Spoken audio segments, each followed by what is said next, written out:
कहानी की शुरुआत होती है साल 1944 के फिनलैंड में, जहां दूसरा विश्व युद्ध अपने आखिरी दौर में था। जंग खत्म होने वाली थी और सभी देशों के फौजी अपने घर वापस लौट रहे थे। इसी वजह से नाजी सेना को भी फिनलैंड छोड़ने का आदेश मिला, लेकिन वो जाते जाते भी तबाही मचाने से पीछे नहीं हटे। वो अपने रास्ते में आने वाली सभी सड़कों, पुलों और बस्तियों को पूरी तरह से बर्बाद करते हुए आगे बढ़ रहे थे। इसी बीच हम फिनलैंड के घने जंगलों में कोरपी नाम के कमांडो को देखते हैं। कोरपी अब जंग के खून खराबे से थक चुका था और लड़ाई छोड़कर एक शांत जिंदगी जीना चाहता था। जंग खत्म होने के बाद वो अपने वफादार कुत्ते और घोड़े के साथ जंगल में अकेले रहने लगा। फिर एक दिन वो जंगल में घूम रहा था तो उसकी नजर नदी में चमकते हुए सोने के कुछ टुकड़ों पर पड़ी। ये देखते ही वो समझ गया कि नदी के आसपास जरूर कोई सोने की खदान मौजूद है। इसके बाद कोरपी हर दिन उस जगह जाने लगा और आसपास खुदाई शुरू कर दी। उसे इस बात की बिल्कुल परवाह नहीं थी कि ऊपर फाइटर प्लेन्स उड़ रहे हैं। कई दिनों की कड़ी मेहनत के बाद आखिरकार उसे एक गड्ढे में भारी मात्रा में सोना मिल गया।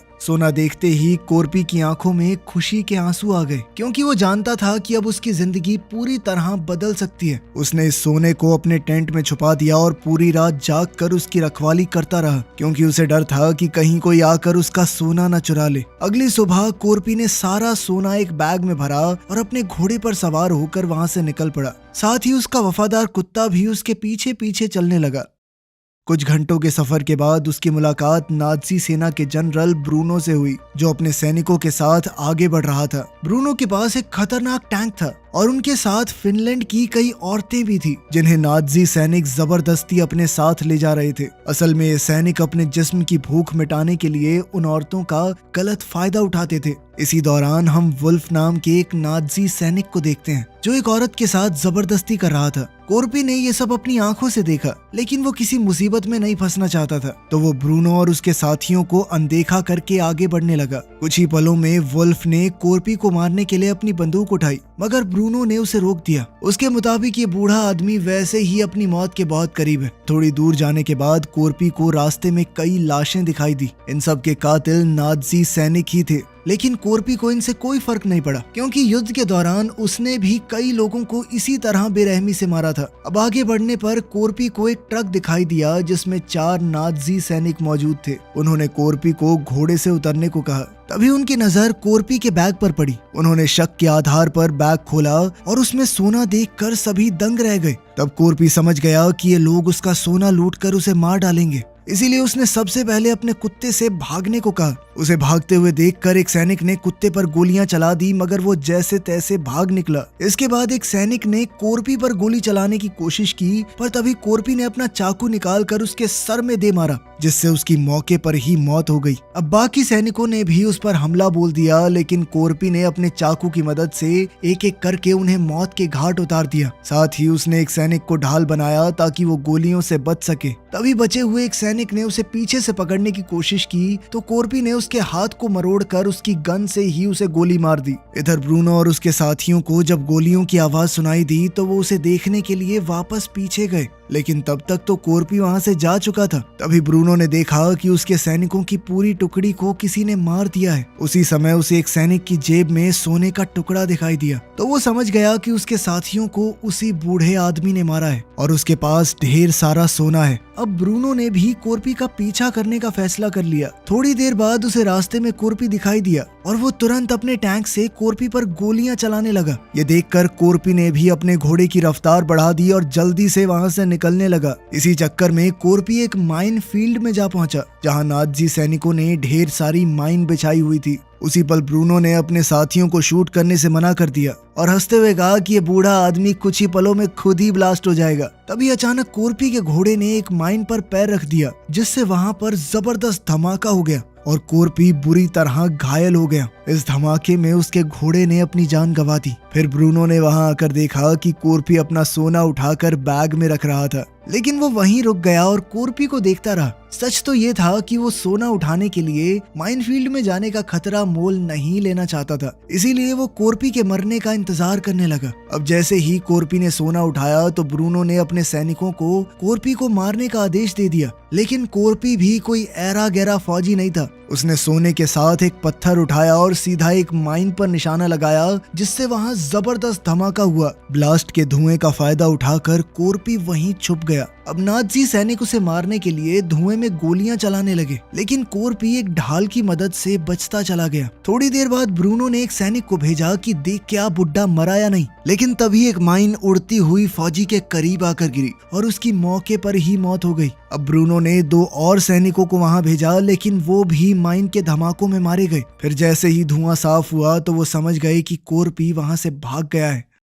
ये देखकर ब्रूनो गुस्से में आग बबूला हो गया। अब उसने 2 फिनलैंड की औरतों को अपनी ढाल बनाकर माइन पार करने का फैसला किया। तब वुल्फ सबसे ज्यादा डरी हुई औरतों को पकड़ कर लाया और उन्हें टैंक के आगे चलने को कहा। इधर ब्रूनो ने उस जगह की जांच की तो उसे कोरपी के कुत्ते का टैग मिल गया। कुछ देर बाद जब नाजी सैनिक माइनफील्ड को पार कर रहे थे तो ब्रूनो ने टैंक के अंदर मौजूद रेडियो के इस्तेमाल से कोरपी के बारे में जानकारी निकालने की कोशिश की। तब उसे हेड ऑफिस से चेतावनी मिली कि जिस बूढ़े आदमी का वो पीछा कर रहा है उसका नाम कोरपी है और अगर वो उसे ढूंढ रहे हैं तो तुरंत ये सब बंद कर दें। ऑफिसर ने कहा कि तुम लोग बेहद किस्मत वाले हो जो कोरपी के साथ आमना सामना होने के बाद भी जिंदा बच गए। असल में दूसरे विश्व युद्ध के दौरान कोरपी को सबसे खतरनाक कमांडो माना जाता था और कोई भी उससे टक्कर नहीं लेना चाहता था। वहीं ब्रूनो को ये भी पता चला कि युद्ध के दौरान रूसी सैनिकों ने कोरपी के पूरे परिवार को बेरहमी से मार डाला। अपने परिवार को खोने के बाद कोरपी बिल्कुल बदल चुका था। वो इतना खतरनाक हो गया था कि उसने अपने सीनियर अफसरों के आदेश तक नहीं माने। आखिर में हालात ऐसे हो गए कि वो अकेला ही जंगल में रूसी सैनिकों का शिकार करने लगा। तब से लेकर अब तक कोरपी अकेले 300 से ज्यादा रूसी सैनिकों को मौत के घाट उतार चुका है। अंत में ऑफिसर ने ब्रूनो से साफ शब्दों में कहा कि ज्यादातर लोग कोरपी को अमर मानते हैं और उसके पीछे जाना खुद मौत को दावत देने के बराबर है। लेकिन ब्रूनो को इस चेतावनी से ज्यादा फर्क नहीं पड़ा। उसने कोरपी का पीछा जारी रखने का फैसला किया। असल में नाजी सेना को युद्ध हारने के बाद बहुत कड़ी सजा मिलने वाली थी और ब्रूनो अब उस सोने के दम पर रिश्वत खिला के अपनी सजा से बचना चाहता था। इसी लालच की वजह से वो किसी भी कीमत पर कोरपी से सोना छीनना चाहता है। तभी हम कहानी में वापस कोरपी को देखते हैं। रास्ते में उसे एक जला हुआ ट्रक दिखाई दिया और वो वहीं ट्रक के पीछे लेटकर छुप गया। उसने अपने शरीर में फंसी गोलियों को चाकू की मदद से निकाला और दर्द से कराहते हुए अपने जख्मों पर धूल डाली ताकि खून रुक जाए। थोड़ी ही देर में कोरपी का कुत्ता भी वहां आ गया, लेकिन कोरपी ने उसे पास ना आने का इशारा किया, इसीलिए उसने दूरी बनाए रखी और दूर से ही उसे देखता रहा। अब ज्यादा खून बहने और थकान की वजह से कोरपी की आंख लग गई। इधर कुछ ही घंटों में नाजी सैनिक उस इलाके में आ पहुंचे। उनकी आहट सुनते ही कोरपी की नींद खुल गई और उसने देखा कि नाजी फौजी उसे ढूंढने के लिए खोजी कुत्तों का सहारा ले रहे हैं। हालात भांपते हुए कोरपी तुरंत ट्रक के नीचे छुप गया और वहां से उनकी हर हरकत पर नजर रखने लगा। फिर जैसे ही नाजियों का ट्रक आया, कोरपी तुरंत चुपके से उनके ट्रक के नीचे घुस गया और उसके फ्यूल टैंक को काट दिया। जल्द ही पेट्रोल उसके शरीर पर गिरने लगा, जिससे उसके शरीर की गंध दब गई और कुत्तों को उसके होने का कोई सुराग नहीं मिला। मजबूर होकर नाजी सैनिकों ने कोरपी को पकड़ने के लिए एक नया आइडिया लगाया और वहीं पर डेरा डाल लिया। थोड़ी देर बाद जब कोरपी ने वहां से निकलने की कोशिश की तो अचानक एक कुत्ते ने उसे देख लिया और जोर जोर से भौंकने लगा। इस वजह से सैनिकों का पूरा ध्यान उस पर चला गया और वो कोरपी पर गोलियां बरसाने लगे। इस दौरान एक गोली सीधा कोरपी के पैर में जा लगी, फिर भी वो हिम्मत दिखाते हुए वहां से भाग निकला। ये सब देखकर ब्रूनो ने अपने कुत्तों को कोरपी के पीछे छोड़ दिया।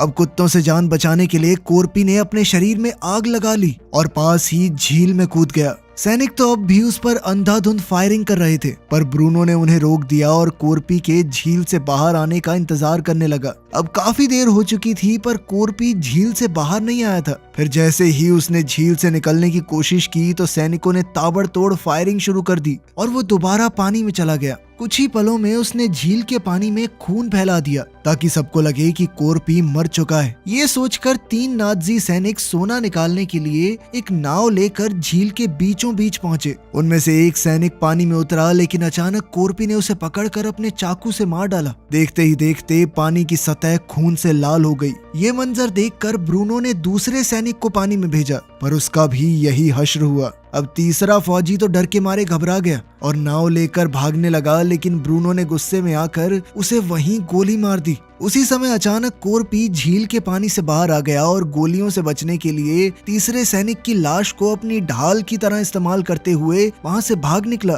तभी ब्रूनो की नजर झील के किनारे खड़े कोरपी के कुत्ते पर पड़ी, जो अपने मालिक तक ना पहुंच पाने की वजह से बेबस होकर रो रहा था। कोरपी के कुत्ते को देखकर ब्रूनो के दिमाग में एक नया और खतरनाक प्लान तैयार हो गया। दूसरी ओर लगातार कई घंटे चलते रहने के बाद कोरपी आखिरकार एक शहर में पहुंचा, लेकिन वो शहर पूरी तरह उजड़ा हुआ था।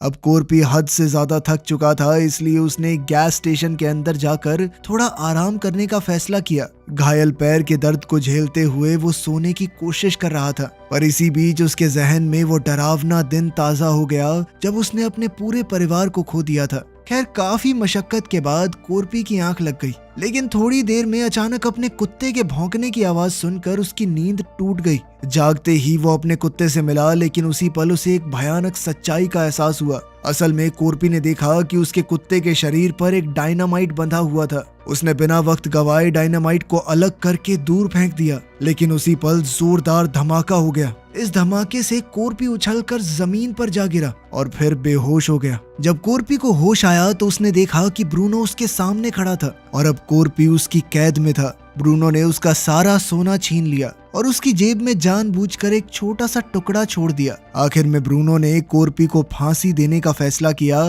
लेकिन कोरपी अभी भी मरा नहीं था। असल में उसने फांसी से बचने के लिए अपना पैर लकड़ी में लगी हुई एक कील के सहारे टिका लिया था। इसके बाद कोरपी ने अपने दूसरे पैर को भी धीरे धीरे लकड़ी पर टिकाया। उसे दर्द बहुत हो रहा था, लेकिन इस तरह उसने मौत के फंदे से खुद को बचा लिया। वहीं उसका वफादार कुत्ता उसके पास ही बैठा रहा और चुपचाप अपने मालिक के नीचे उतरने का इंतजार करने लगा। इसी तरह पूरी रात गुजर गई। सुबह होते ही एक प्लेन वहां पर लैंड हुआ। प्लेन की तेज हवा से कोरपी की गर्दन पर बंधी हुई रस्सी टूट गई और वो नीचे जमीन पर जा गिरा। थोड़ी देर बाद प्लेन से 2 पायलट बाहर निकले और फ्यूल की तलाश करने लगे। तभी उनकी नजर कोरपी और उसके कुत्ते पर पड़ गई। एक पायलट ने अपने साथी को उन दोनों को गोली मारने को कहा, लेकिन दूसरा पायलट डर के मारे हिचकिचाने लगा। इसी मौके का फायदा उठाकर कोरपी ने अचानक पायलट के पैरों पर वार कर दिया। पायलट बैलेंस बिगड़ने से नीचे गिर गया और उसका सर एक पत्थर पर जोर से टकरा गया, जिससे वो वहीं बेहोश हो गया। अभी दूसरा पायलट आगे बढ़ रहा था, लेकिन कोरपी ने फुर्ती से एक ईंट उठाकर उस पर हमला बोल दिया। इस वक्त कोरपी को लगा कि अब शायद वो अपना खोया हुआ सोना कभी वापस हासिल नहीं कर पाएगा,